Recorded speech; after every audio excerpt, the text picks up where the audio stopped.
Good evening, Los Cien community. Thank you so much for joining us tonight for our very exciting conversation on redistricting and its impacts on California and Sonoma County and our cities and schools. Thank you so much for joining us on Facebook Live, on Zoom, or maybe on our KBBF broadcast. We want to offer an enormous thank you to Los Cien sponsors for making this event possible, without whom we wouldn't be here. In addition, Los Cien members, volunteers, and community for making such important conversations like this come to life tonight. Si prefieres escuchar en español, tenemos traducción también. Por favor, usar el botón abajo de pantalla. If you need translation for tonight's conversation, please use the button at the bottom of your screen. This event is one of many to advance Los Cien's efforts around the scorecard, with tonight's focus on advancing political participation and representation of the Latino community. We're very, very excited for this conversation. It has been a long time coming, and this collaboration is something we are honored to be a part of.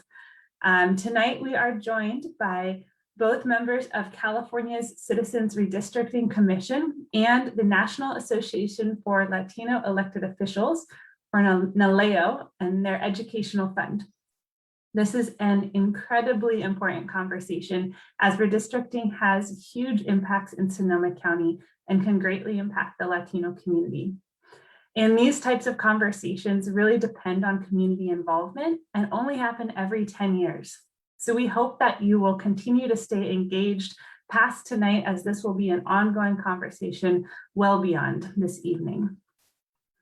So to start us off, we will start by learning about the role and background of California's Citizens Redistricting Commission, as we are honored to meet the executive director and chair of the commission. We will also be joined by the amazing member of the NALEO Educational Fund State Director of Civic Engagement and Policy, who will be doing a deeper diving into redistricting, its impacts and effects. So I will hand it over as I introduce our commissioners. We are honored to be joined by Alvaro Hernandez, who is the Executive Director of California's Citizens Redistricting Commission. Prior to joining this commission, he served as the manager of the California Franchise Tax Board's Education and Outreach section in the Taxpayers' Rights Advocates Office, and was previously the small business liaison for many years. Thank you so much for joining us, Mr. Hernandez. Thank you for having me. Appreciate it. We are also joined by Sonoma County's very own Pedro Toledo, Chair of the California Citizens Redistricting Commission. Mr. Toledo serves as the Chief Administrative Officer of Petaluma Health Center. Prior to joining the Petaluma Health Center, Pedro served as the Director of Community and Government Relations for the Redwood Community Health Coalition. He serves on the board of the Redwood Empire Food Bank, the Sonoma County Workforce Investment Board, and the National Association of Community Health Center and Agricultural Committee. Thank you, Mr. Toledo, for joining us tonight as well. And with that, we'll hand it over to you to share a little bit about your background and why you wanted to be commissioners and what the Citizens Redistricting Commission does generally. So I can start. And first I want to thank you, Carrie, and thank Los Cien and NALEO for inviting us to participate in this event. I also want to thank Carmen Hernandez for supporting my candidacy for the California Citizens Redistricting Commission over 2 years ago when I decided to apply. I truly appreciate the support and treasure your friendship. With over 20,000 people applying to serve on the commission and an exhaustive process that took the better part of 1 year, I'm incredibly grateful to be one of the 14 commissioners selected. To better understand why serving on the commission is so meaningful to me, I want to share a little bit about myself. I am the child of a bracero, a man from humble beginnings who offered his family a better future with more opportunities by coming to California to work in the agricultural fields of Sonoma County. My father instilled in me the values of democratic participation, service to community, and respect for our system of democracy. Growing up, community health centers were a lifeline for my family, and they treated each of us with dignity and respect. My childhood health clinic, Clínica de la Rosa in Oakland, provided my brothers and sisters with medical care, with dental visits that my parents could not otherwise have afforded. We were always welcomed through their doors and treated as members of the community. California's unique culture and community supported my family and led me to a path of success, allowing me to receive an education that at exceptional schools and career choices never available to my parents. My choice of career reflects the gratitude I feel for a community health center system that helps people obtain medical care and allows them to achieve the American dream. In pursuing a healthcare career, I have been fortunate enough to focus on and directly improve health equity for our community. Community health centers protect the health of our communities, especially our most vulnerable. Over the past decade, this path provided opportunities for me to pay it forward. We have enrolled tens of thousands of children and their families in health insurance, expanded access to healthcare to families and agricultural workers, and most importantly, we did so while upholding the dignity and respect of California families. We have been able to achieve all of this while remaining at the front lines of the COVID-19 pandemic and working to ensure that people who have been disproportionately impacted by this global pandemic have access to the care that they and their families need and deserve, as well as equitable access to the life-saving COVID-19 vaccine. Equitable access and equity are perfect segues to this next critically important message. Representation matters. Growing up, my family's needs were understood and addressed, not by chance, but rather because there was a system that listened to my family's needs and responded accordingly. That active engagement and responsiveness is what allowed me and allowed us to thrive in this country. Serving on the commission allows me to work to and expand the circle of opportunity for more and more people and families across California. But it will only work if everyone engages and makes their voices and needs heard. Our communities are changing and changing faster than ever. We must ensure that all communities have fair, just, and equitable representation. Every 10 years after the census, the lines for congressional, state assembly, state senate, Board of Equalization are redrawn to move us closer to equitable representation. Before the voters of California passed the Voters First Act, politicians used to draw the district lines, oftentimes with very little public input. They used to draw the lines in such a way that it allowed them to choose who their voters would be instead of the voters and their needs and wants determining elections and redistricting outcomes. Today, it's an independent commission comprised of 14 individuals, 5 Democrats, 5 Republicans, and 4 of us who are declined to state who draw the lines. We are committed to doing so with full transparency, and we're working hard to engage communities, especially voices who have been historically excluded. With all the demographic changes that have occurred over the last 10 years across California, we are likely going to see many changes to district lines, and we need to hear from you, from your friends, from your neighbors, from your family members, from everyone. We need to make sure that your voices and interests are heard and represented. This is not the time to observe, this is the time to engage. Equity and representation will only be possible if you actively engage and participate. So I encourage you and everyone across the state to be active participants in this process. On April 26th, the Commission is sponsoring a Spanish language forum to discuss redistricting, to make this knowledge available to more people. We've begun the process of accepting public comment about communities of interest, which you will learn about today. And I urge you to take time to provide input on your community and to share what makes your community unique. When people feel heard and seen, they feel more connected to their community. When people feel connected, they participate more. When people participate in our democracy and this redistricting process, we all benefit by moving one step closer to an equitable and representative state. You deserve to be seen and heard. So does your community, your friends, and your loved ones. Everyone deserves an opportunity to share their voice and their input and now is the time to do so. Growing up, my family needed someone to listen to them and their needs. Living in this wonderful state of California in a community that did just that, forever changed the trajectory of my life for the better. I want that for every California family, and that's why I am on the commission. The commission is here to listen to you and all Californians. Being heard and seen and having your needs met should not be the exception. It should be the rule. Everyone in California deserves to be heard, and that is why the commission is here today. Thank you.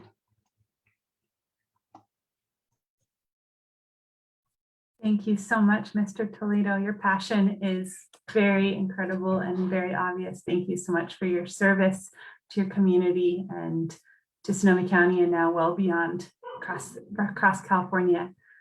And Mr. Hernandez would love to hear from you as well. What called you to be a commissioner, and what does the commission do generally?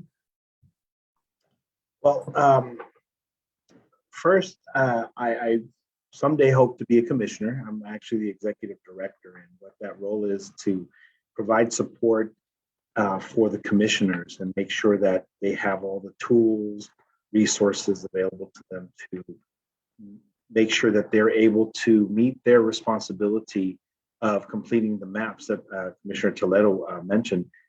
So a little bit about me. I immigrated to this country from Mexico when I was 5 years old.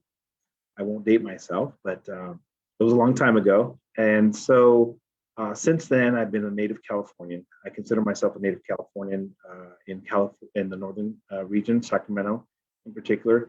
My father instilled in us the importance of learning the language and becoming part of the process, whether it was voting or whether it was just participation in the civic process. So he encouraged us to be involved when we were young.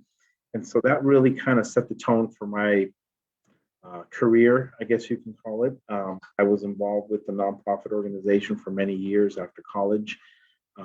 That was leadership development, the Chicano Latino Youth Leadership Development Program that allowed me to really encourage youth to participate in the process. So I was kind of giving back at the time. I grew as an individual and eventually became board president, really to focus on making sure that that organization continued on to provide the resources for youth to participate in the process. So now fast forward to this opportunity that came forward with the executive director for the commission. It was similar, but now with a lot more experience. I think it really drew me back to that experience that I had when I was younger in working with a lot of the youth at the time. But now it's really contributing to the entire state of California and how we can be heard, how the participation of individuals, all of us in California, is so important and critical to the process, redistricting and how that impacts. And so a lot of what we are doing is sharing information in our outreach and engagement program is sharing with the community how they can be involved in providing input to the commission so that they can use that information to create the lines that will impact them for the next 10 years. And so that's really important to me. And that's essentially how I've gotten to where I am today as the executive director. Hopefully someday aspire to be a commissioner like Commissioner Toledo. Thank you so much, Mr. Hernandez, for your service as executive director. And I can only imagine how many things you have to juggle with all of that. Getting word out and helping communicate to the entire state of California is a huge job. So thank you so much for everything you do to help everybody's voice be heard as we redraw the lines. And speaking about redrawing the lines, we are going to move into redistricting efforts, its impacts and compliance with the Voting Rights Act. And for this, I'm incredibly honored to introduce the State Director of Civic Engagement Policy at NALEO Educational Fund, Jacqueline Cotto. Jacqueline is the State Director and working on all things California with respect to policy portfolio, including California redistricting LA County redistricting, California Census 2020 efforts, and the implementation of the Voters' Choice Act election system in Los Angeles County. Jacqueline has several years of experience working in top field positions with both a state assembly member and the LAUSD school board member. Thank you so much, Jacqueline, for helping us understand redistricting, how these lines impact everybody, the Latino community, and why we should really be involved and how to be involved, both throughout all phases of the process. So thank you so much for joining us and for everything you do at NALEO Educational Fund.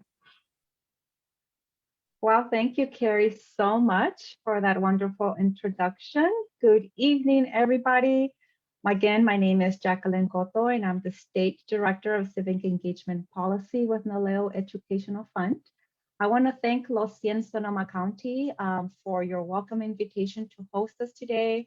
I want to thank the team behind the scenes who put this wonderful agenda together. And it's really wonderful to be here alongside Commissioner Pedro Toledo and Executive Director Alvaro Hernandez. So I'm going to be sharing my screen now so that you can see my presentation. Give me a quick second while I set that up, and that will be, there we go. So I am honored that you are all taking the time out of your evening to join us for our Redistricting for California's Future webinar. I'm going to talk about one of the most critical issues facing California, which is to ensure that we achieve fair representation for Latinos and all Californians through the redistricting process. Before I get started, I just want to let our viewers know that there is a Q&A box on the bottom of your screen for any questions that you may have, and we will be answering some of those questions at the end of the presentation.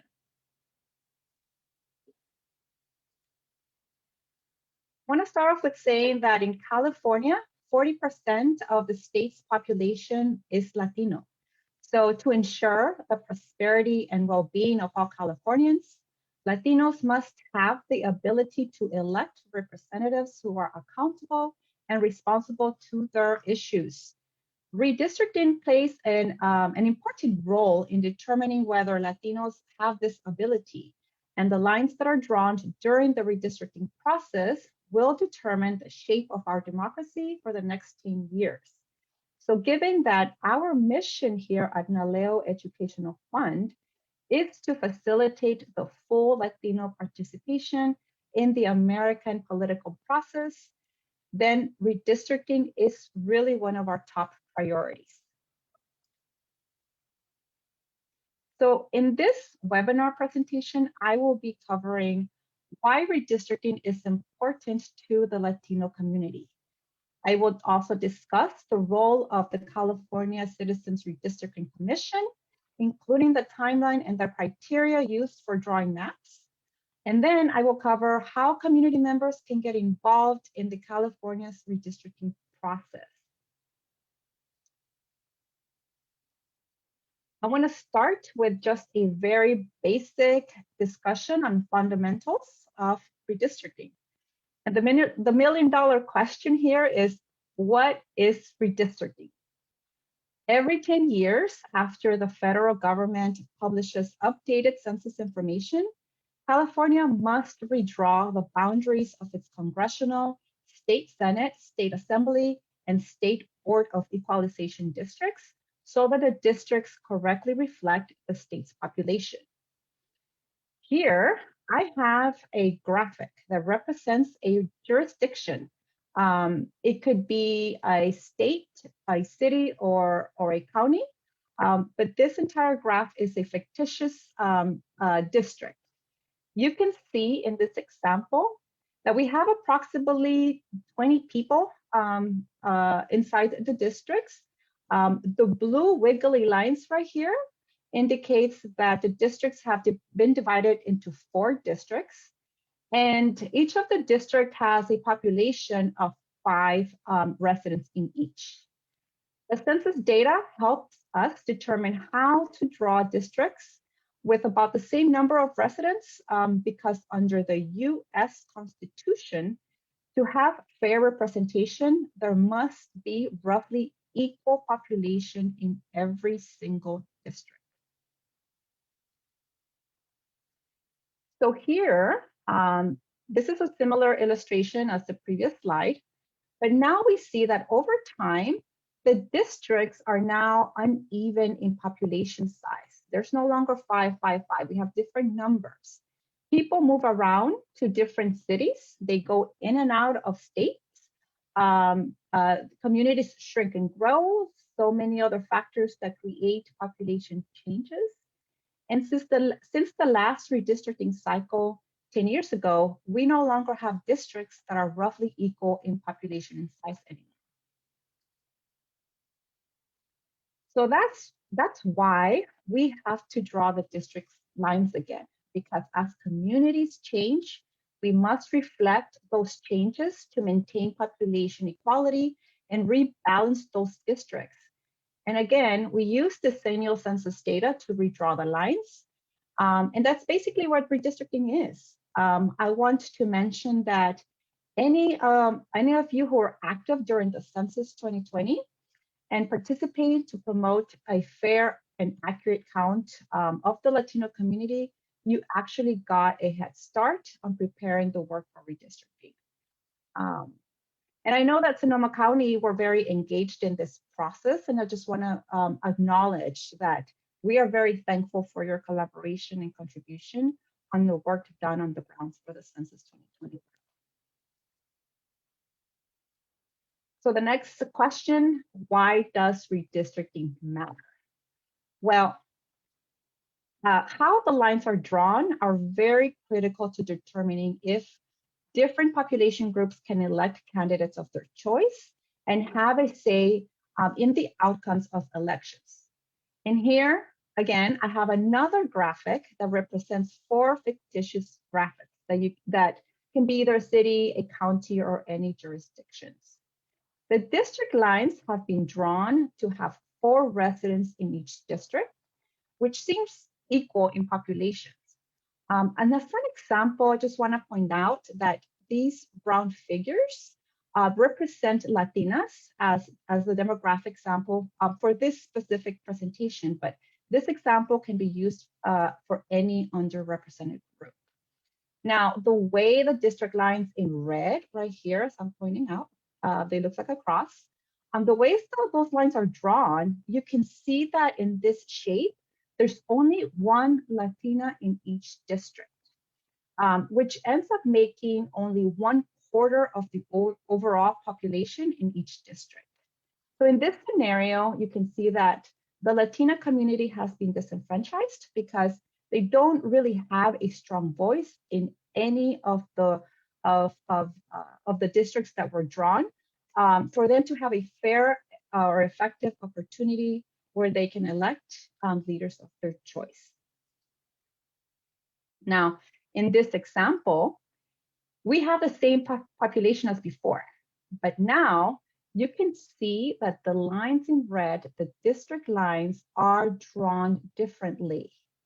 You still have 4 districts, right? 1, 2, 3, 4th in the middle, but in each, but in one of the districts, the Latinos are grouped together here in the middle.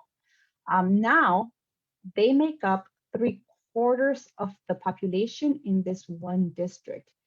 Being grouped together in this district, Latinos now have more of an opportunity to choose and elect representatives who are accountable to them. And this is why now we draw district lines, why drawing district lines matters, because it really makes a difference for underrepresented communities to have representatives that will address their needs and their concerns. I want to share a little background here, that before the last redistricting in 2011, California had conducted its redistricting through the state legislature. It was the state legislature that drew the lines for congressional, state legislative, and the Board of Equalization districts.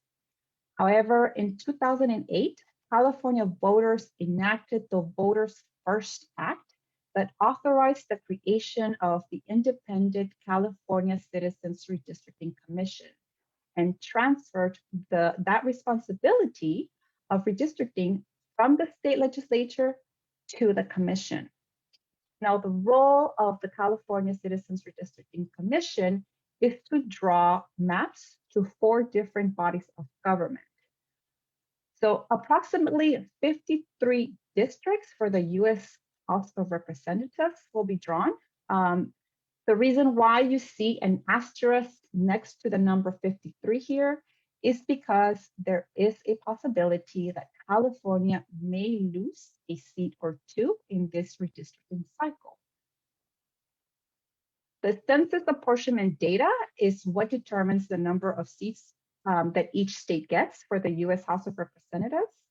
We are expecting that data to come in by April 30th. And by then we will know if we're gonna lose a seat or 2 or we're gonna keep the 353 seats. And the commission also draws lines for 40 state Senate districts, the 80 state assembly districts, and the 4 state Board of Equalization districts. So I want you to meet the 14 members of the California Citizens Redistricting Commission. Like Commissioner Toledo mentioned earlier, these commissioners went through a very rigorous application process that attracted over 20,000 applications. This commission is very diverse in terms of geography, demographics, and expertise.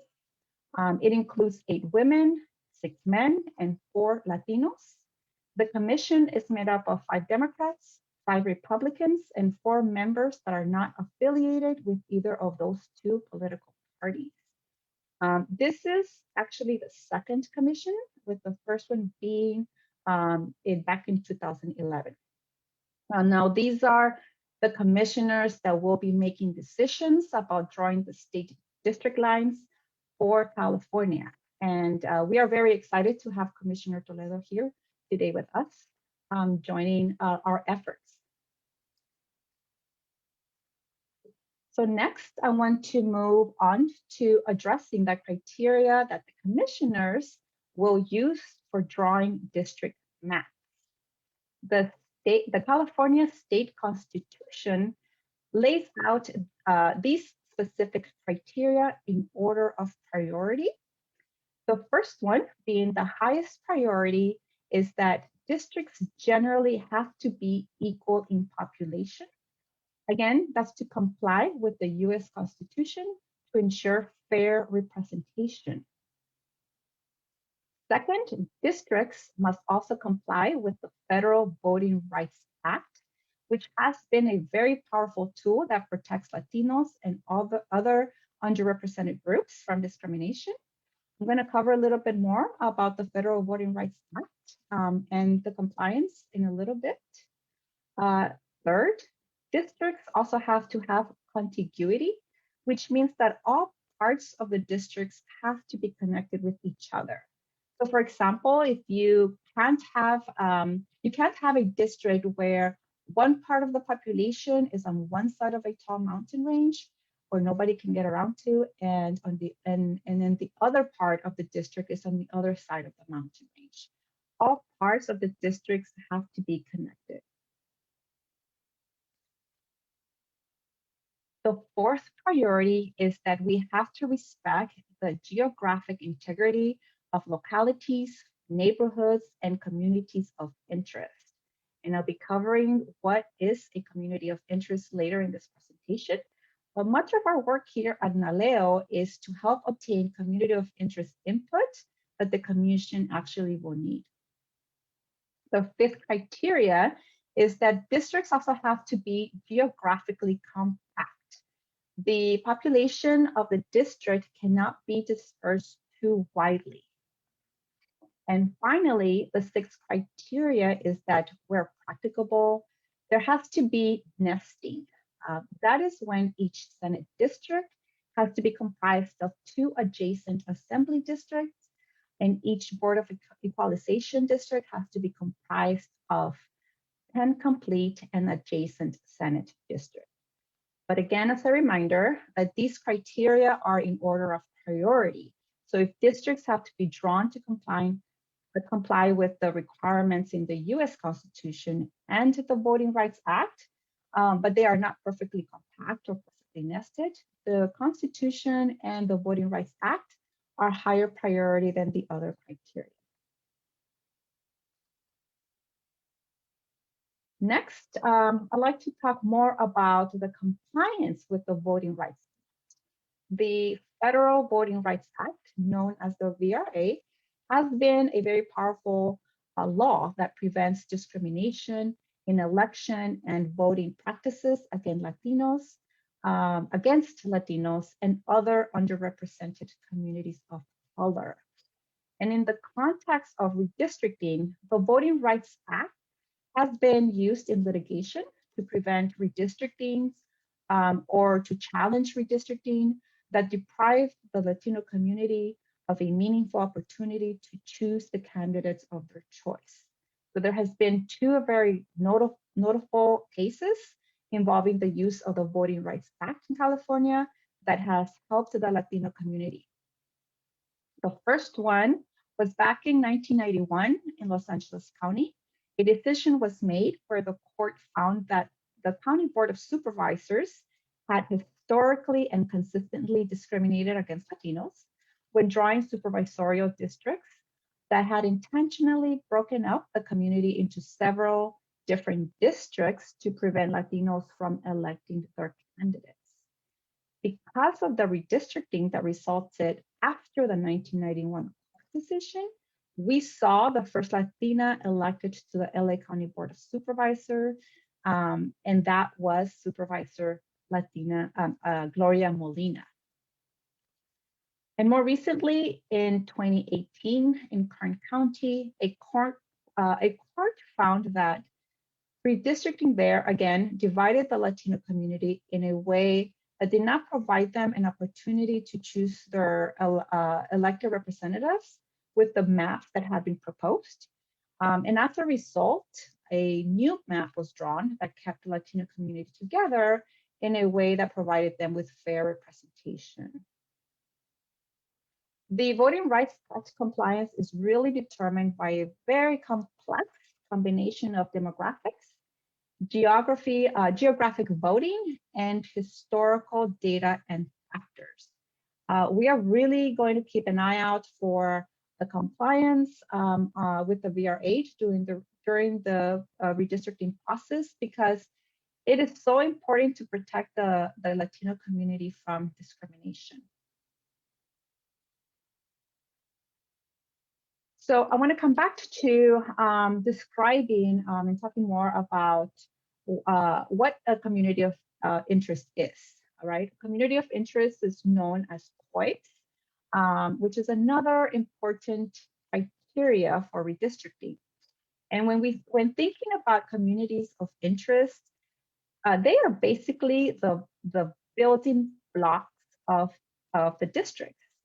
And a community of interest can be defined as a neighborhood, as a community, a group of people who have similar policies, concerns, and would benefit from being kept together in a single district for the purposes of its effective and fair representation. And communities of interest can be defined in many different ways.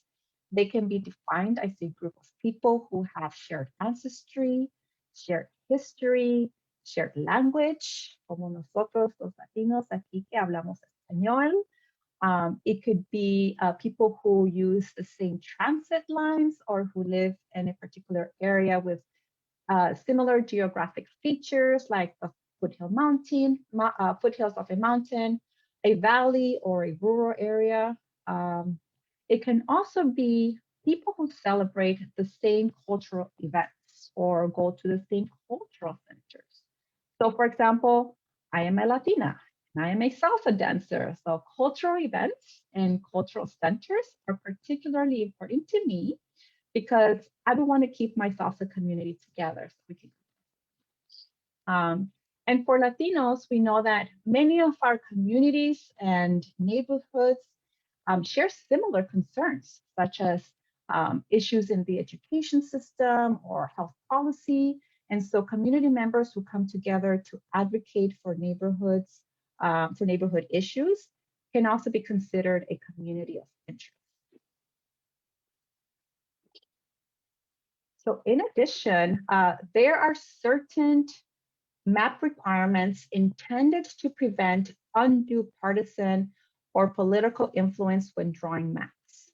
So for example, communities of interest do not include relationships with political parties, incumbents, or political candidates. The commissioners cannot consider the place of a resident of an incumbent or political candidate when creating maps. Maps cannot be drawn to favor or discriminate against any particular candidate, elected official, or political party. Now, if an elected official is wondering if they can participate in the redistricting process at all, yes, the answer is yes, they can, but they cannot do it in a way that violates these prohibitions against partisan or political influence. For example, an elected official can educate community members about the importance of the redistricting process. They can inform the community members about the upcoming hearings and opportunities to participate. But an example of what and when an elected official or community group should not do is to come before the commission and say that they are a community of interest because they are loyal Democrats or loyal Republicans and want to support a particular candidate. That's not a constructive way or permissible way to define a community of interest. So how does the commission learn about community of interest?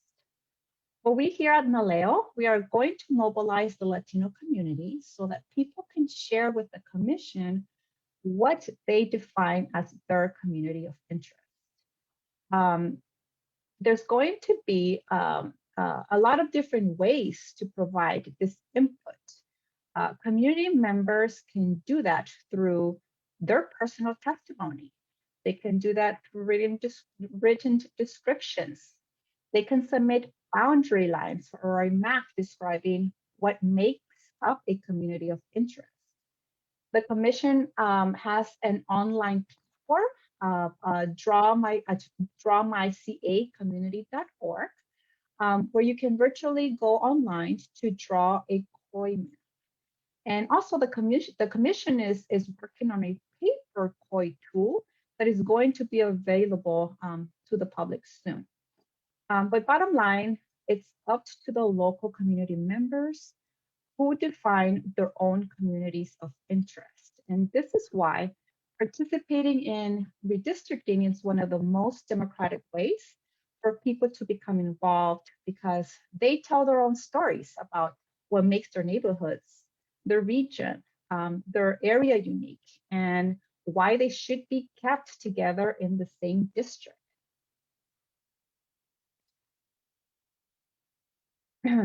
So next, I want to talk about the tentative timeline and the steps that are involved in the commission's redistricting process. But before I go on to the timeline, note that the census data that the commission needs to draw the maps will not be delivered until September 30th. And typically under federal law, that data would have been available by the end of March. But because of the pandemic, the US Census Bureau has experienced some challenges in the timeline delivery for the necessary data. So there's a new timeline, which means we are going to get the data about 6 months later and then in a typical decennial redistricting cycle. And because of the pushed timeline, it has created many uncertainties about the future schedule for the work of the commission. But this is how we understand the commission envisions the timeline for now.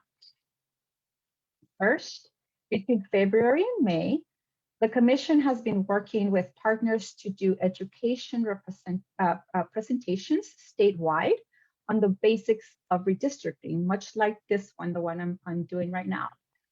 Between June and August, the commission envisions having public input meetings. These are the meetings where the commissioners gather input and public testimony about communities of interest. Note that there is an asterisk here too, because the timeline continues to be fluid and changing. Once the census data gets to the commission by September 30th, they will start to prepare draft statewide maps. While at the same time that the commission is doing line drawing, there actually will be community groups and voting rights groups that will also be drawing their own version of the draft maps that they will be submitting to the commission. And after those first run of maps are submitted to the commission will then post their own first round of draft maps. Then there will be a period of public comment on the commission's draft maps, and additional line drawing will take place. Then the commission will approve those maps and release, the commission will approve and release final maps.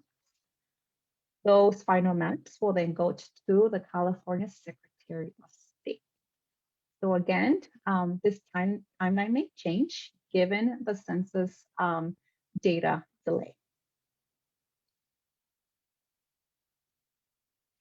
I want to highlight some emerging issues that we have faced that have come up during the 2021 redistricting. One of the challenges, as I have mentioned, is the impact on the delay of the delivery of the census. This means that the commission is going to need several months to go through the process of the timeline that I just reviewed, from when it gets the data to when it actually produces the final maps.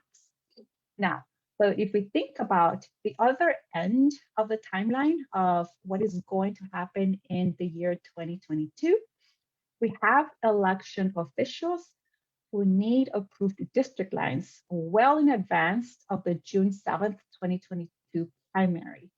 The election officials need to know this because they have certain work and procedures that take place before the primary to prepare logistics with respect to precincts, with respect to the process that candidates go through to qualify and to be nominated, and the printing and mailing out of sample ballots. So all of that work has to be done before the June 2022 primary. At the same time, we know that the commission is looking at the time they are going to need to get their work done. So we understand that this is going to be a balancing act. There's a lot of uncertainty about how these different deadlines are going to play out. We know that the commission is working with the legislature and stakeholders to minimize the impact of the delay on the 2022 election. But we really appreciate the commitment of the commission of making sure that this adjusted timeline does leave sufficient time for public input on the draft maps that the commission will be putting together once the census data is available. Now, this issue is also impacting all local jurisdictions, all local redistrictings at the level of city, county, and school districts that are happening simultaneously. So we are seeing many jurisdictions right now rethink how they will also deal with their own deadlines. And I want to encourage, I want to highly encourage you to get involved also in your local redistricting efforts too. Another emerging issue is the impact on the pandemic. This has created an environment where many of us have to use a virtual platform to communicate with each other. And well, as many of you may know from the infamous I'm not a cat Zoom incident, that virtual platforms are not always a perfect way to sometimes interact, right?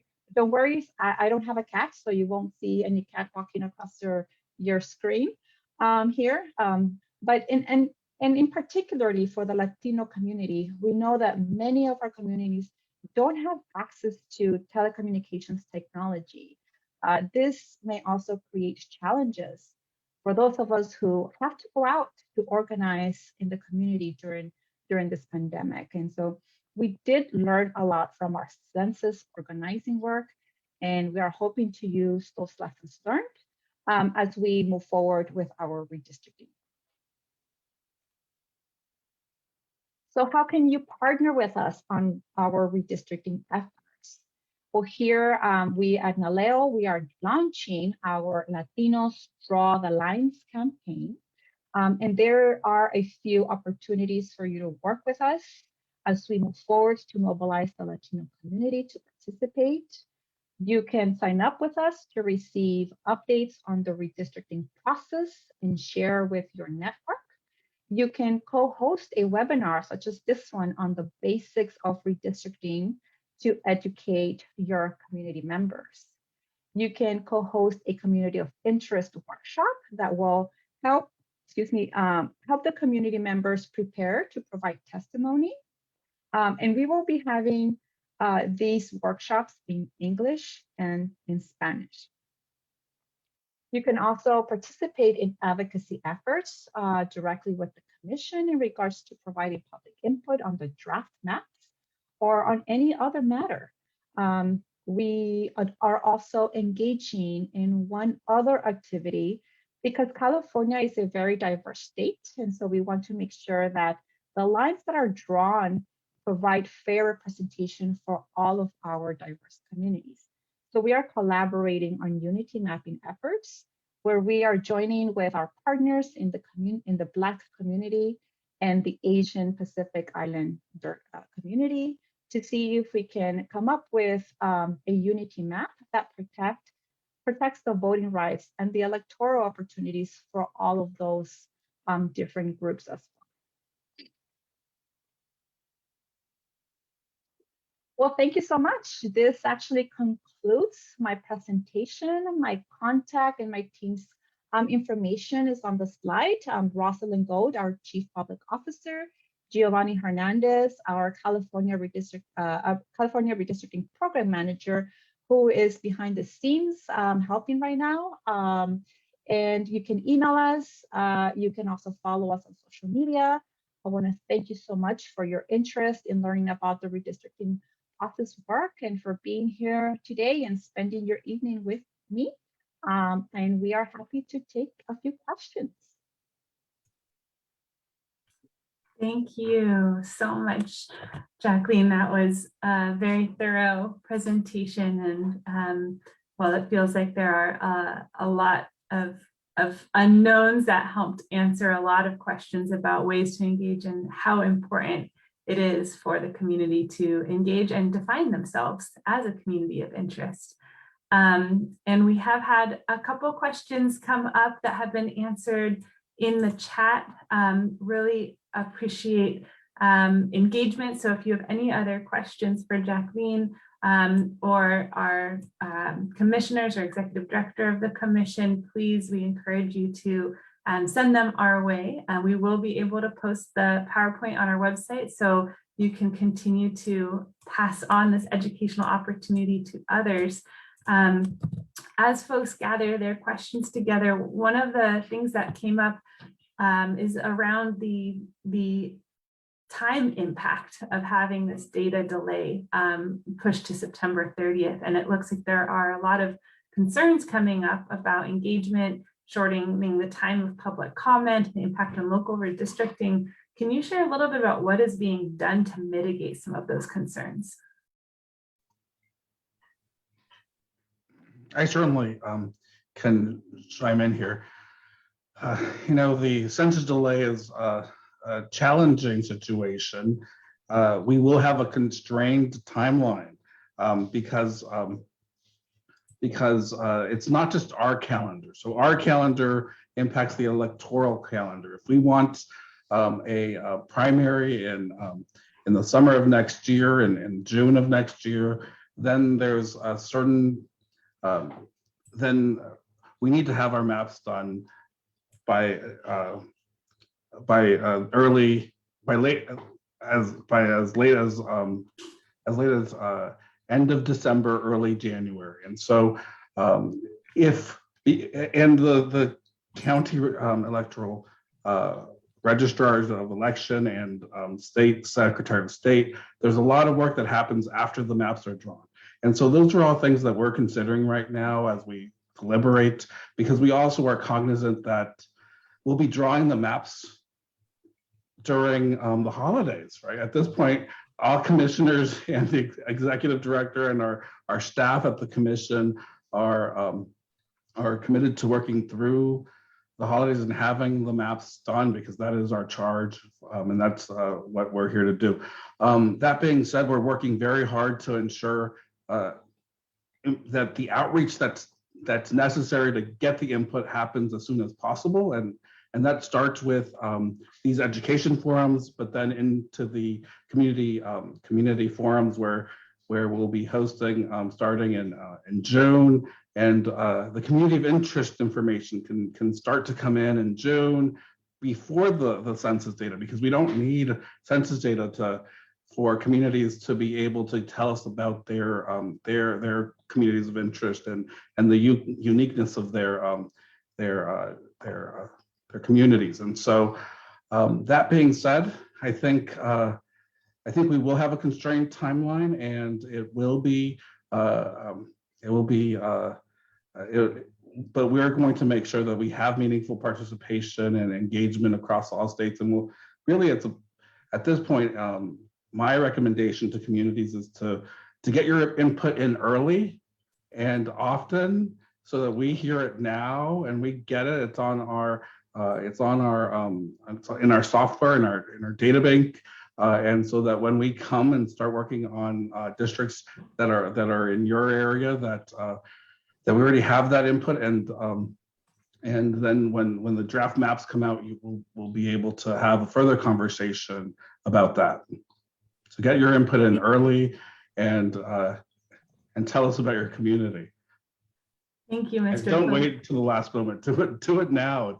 You can start doing it now and start putting it through our website. That is fantastic information, and we'll put that website back in that chat again. So we are having lots of questions pour in now. So one question is, how easy is the redistricting tool to use so that we can get that head start and people can get going now? I think it's relatively user-friendly. We've worked really hard with UC Berkeley to develop a tool that is as user-friendly as possible. I think it's as user-friendly as it can be. There's also YouTube trainings on how to use the tool, and certainly there's other ways of giving testimony. You can give it over the phone. You can call to the commission office. You can email that information. We will accept. If somebody wants to draw, a map, or give us a story or a testimony, we'll accept that too, and just email it to the commission or write us a letter. Awesome, thank you so much. And somebody would like to also ask, what was the interactive Draw My District website you referred to? And we'll put that in the link as well, but can you describe its role in this process again, just a little bit?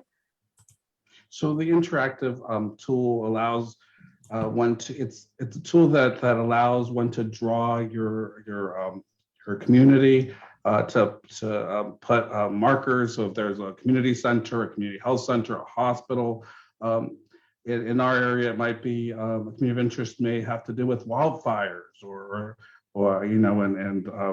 the possibility of that, right? So it allows you to essentially tell a story, to draw lines around neighborhoods, and sometimes I actually think sometimes it's easier to explain what your community is not than it is to explain what your community is. So we'll accept that as well. If you can tell us what is not part of your community. That may help us as well as we start thinking about and reading all this testimony and analyzing the data that's coming through. Thank you. That's very helpful. Is there coordination between the California Commission and the local county commissions that do redistricting for the supervisual districts? That's a great question. I actually, right before this meeting, I was meeting with LA County on coordinating our efforts to get community of interest data and their efforts as well. So there's not clear coordination. So there's not. We're working with some of the counties, and but the timelines don't always align. So where it aligns, we are doing sessions together. Community of interest tend to be very similar for their purposes and our purposes. In the case of Los Angeles, we're talking about how co-hosting meetings, and so that's really exciting. And that's always a possibility with any county. If any county in our area is interested in doing that, we're happy to explore the possibility. Awesome, thank you. And we have a question coming in from Facebook too. What are some of the potential negative outcomes if the Latinx community doesn't get involved? Well, I think when communities don't get involved, then, and I think one of the commissioners said it best at the last commission meeting. So communities that tell us where their communities of interest those are the communities that we're going to be focusing on, right? So that's where we have the community of interest data. If you don't tell us where your communities are, then that, for all intents and purposes, those are going to be the areas that we will be looking to and we will likely need to redraw the lines for every district in California and make adjustments to them. So those are the areas where we likely will be making the most significant impacts. So it sounds like if folks don't get involved, then they risk maybe not having their community held together and having a line drawn through it. Potentially. I mean, that's always a potential. And so, I mean, the most important thing is to have, and that's why we're working very hard to go across the state. We have over 100 of these community sessions that we've scheduled to educate communities about the importance of drawing their lines. And so we anticipate that we'll get significant input. We're hoping we get it across the state of California. And, Awesome. and I think it's through that engagement that we'll hopefully have the most reflective districts for the state. That's fantastic. And we have just a couple minutes left. I think we just wanted to confirm, it sounded like this was the case, but will the redistricting lines be drawn before the June 2022 primary election? So they should, the lines will be drawn at this point. It's our intent that our lines will be used in the primaries in June. So yes, the primaries in 2022 will have our lines, and so yes. All right, and our last question, we're nearly at 8 o'clock, but how confident can we be that the census count was accurate and a full count? Is there a way to correct the count if there was an undercount or inaccuracies? I believe that may be a question for Jacqueline. I'm happy to weigh in on our position, but I know Jacqueline's been very involved in the census. No, thank you for that. It's a really good question, and we know that there's been debates about the correct count. There's been litigation around it. There was litigation that came out today about the census count of excluding the citizens to be counted as part of the redistricting process, right? And so that was struck down. So we've been following that, but we're not anticipating another recount right now. And so we are hoping that all of our strong efforts that we did in our community were, as accurate as possible. We did a lot of mobilization across the state with partnering with so many organizations, nonprofit organizations that have relationships with the community, that were trusted messengers. there was such a truth, right, of the census counts that went out and a lot of volunteers. So yes, we are hoping that the count is as accurate as possible. And so that will translate into the redistricting work now, like the commission is going to use that information as we draw the lines. Awesome. Well, that comes to a close. You all did an amazing job answering an avalanche of questions in a short amount of time.